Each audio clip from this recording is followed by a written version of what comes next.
Aloha, I am testifying in strong support of Bill 9. I shed no tears for the paternalistic owning class and settlers who place profit over people on our lands. My name is Dr. Kahala Johnson. I'm a co-director of Maui Medic Healers Hui, who is a member of the Maui Grassroots Coalition.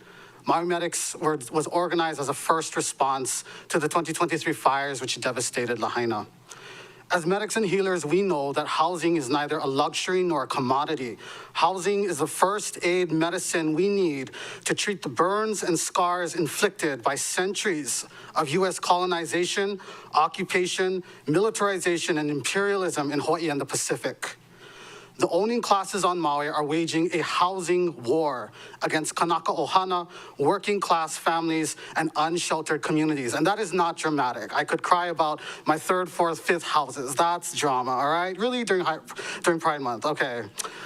Lahaina is at the front lines fighting against a long history of violence and oppression instituted by the occupying state, the plantation camps, and the tourist industries, which have made Hawaii unlivable for all but the rich. Our people are survivors and refugees of this housing war. There can be no excuses or exemptions to our lives, only housing justice for our people.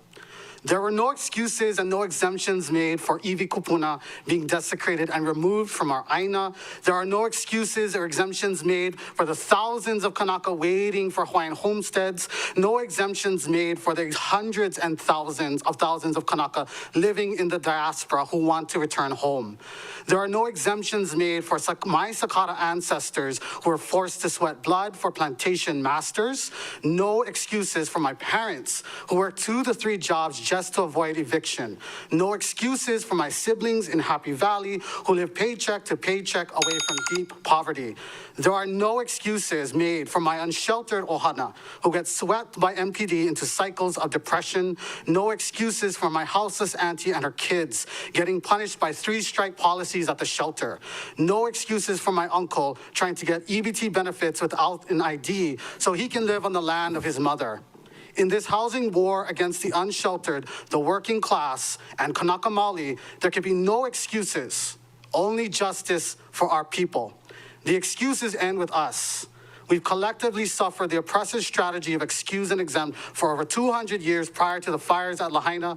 The 200 years after the fires must be nothing less than justice for Lahaina, justice for our community, and the end of a housing war which places property and profit over people. No tears for the owning class. Mahalo.